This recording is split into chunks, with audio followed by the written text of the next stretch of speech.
मुख्यमंत्री डॉक्टर मोहन यादव द्वारा डीजे की तेज आवाज को लेकर सख्त निर्देश दिए गए थे। सीएम के निर्देश के बाद भोपाल में अब तक की सबसे बड़ी कार्रवाई की है। तेज आवाज में डीजे बजाने वाले 91 संचालकों के खिलाफ एफआईआर दर्ज की है। आपको बता दें कि पुलिस ने डीजे संचालकों को समझाई स्थिति की डीजे नियम समय सीमा और तय डेसिबल में ही संचालित करें। नियमों के बावजूद डीजे संचालकों ने नियमों की अवहेलना की।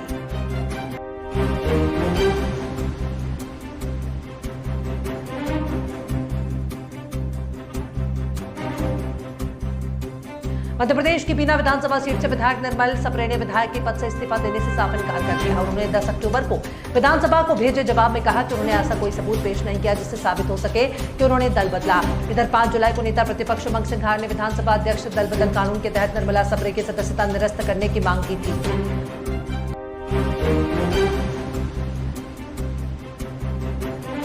उत्तर प्रदेश में बीजेपी ने उपचुनाव के लिए अपने उम्मीदवारों के नाम पर मंथन तेज कर दिया है। यूपी बीजेपी की ओर से एक लिस्ट पार्टी हाईकमान को भेजी गई है। इस लिस्ट में हर सीट पर संभावित 3 उम्मीदवारों के नाम भेजे गए हैं। इन तीनों नामों में से किसी के नाम पर अब हाईकमान मोहर लगा सकता है। यूपी में उपचुनाव को लेकर बीजेपी हाईकमान तक यूपी बीजेपी की वो लिस्ट जिन पर दिल्ली में विचार विमर्श किया जा रहा है।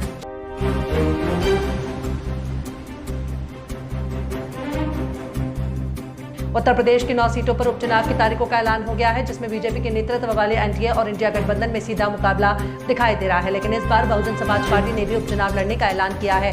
बसपा अकेले ही चुनाव मैदान में है। बसपा ने जातीय समीकरण के हिसाब से उम्मीदवार भी तय कर लिए हैं, हालांकि उनका ऐलान नहीं किया है।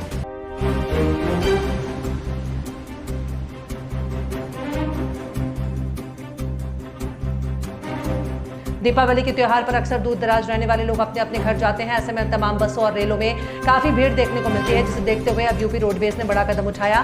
दिवाली के त्योहार को देखते हुए यूपी रोडवेज पर्व से 3 दिन पहले भीड़ वाले रूटों पर 150 अतिरिक्त बसों का संचालन करेगा। इसके साथ ही दिल्ली रूट के लिए अगल से बसों की व्यवस्था की जाएगी।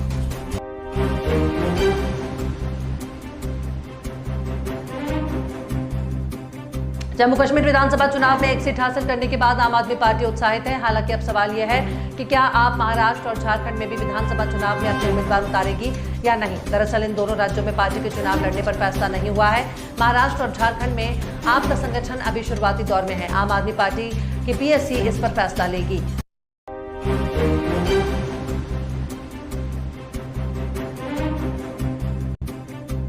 दिल्ली में वायु प्रदूषण की समस्या पर सरकार सख्त हो गई है। सरकार ने जीआरपी के पहले चरण को लागू करने के निर्देश दिए हैं। मंगलवार को सीएम आतिशी ने अधिकारियों के साथ उच्च स्तरीय बैठक की। उन्होंने कहा कि जनवरी से 12 अक्टूबर यानी 200 दिनों तक दिल्ली की हवा गुड कैटेगरी में रही है, लेकिन पिछले 2 दिनों से खराब श्रेणी में है। लिहाजा सोमवार की शाम से जीआरपी का पहला चरण लागू कर दिया गया है।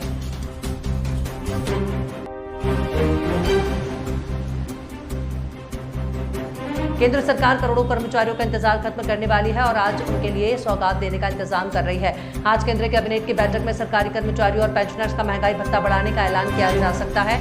आज की कैबिनेट मीटिंग में इस पर चर्चा की जाएगी और सरकारी कर्मचारी पेंशनर्स का महंगाई भत्ता 3% बढ़ाए जाने की उम्मीद है।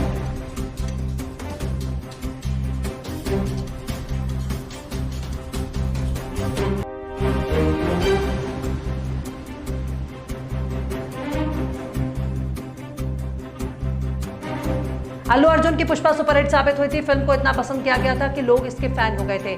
तभी से इसके दूसरे पार्ट का इंतजार करने लगे थे। पुष्पा 2 का इंतजार अब खत्म होने जा रहा है। ये फिल्म इसी साल 6 दिसंबर को रिलीज होने जा रही है। पुष्पा 2 इस साल की मोस्ट अवेटेड फिल्मों में से एक है। पुष्पा 2 ने रिलीज से पहले ही करोड़ों का बिजनेस कर लिया है।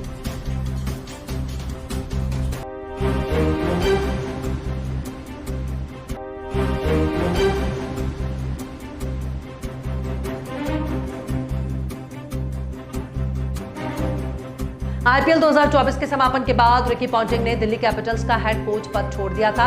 अब आईपीएल 2025 मेगा ऑक्शन करीब आ रहा है, लेकिन उससे पहले हेमंग बदानी को दिल्ली का हेड कोच बनाने की अटकलें हैं। पीटीआई अनुसार भारत के पूर्व क्रिकेटर मुनाफ पटेल को भी दिल्ली कैपिटल्स के कोचिंग स्टाफ में बड़ी जिम्मेदारी सौंपी जा सकती है।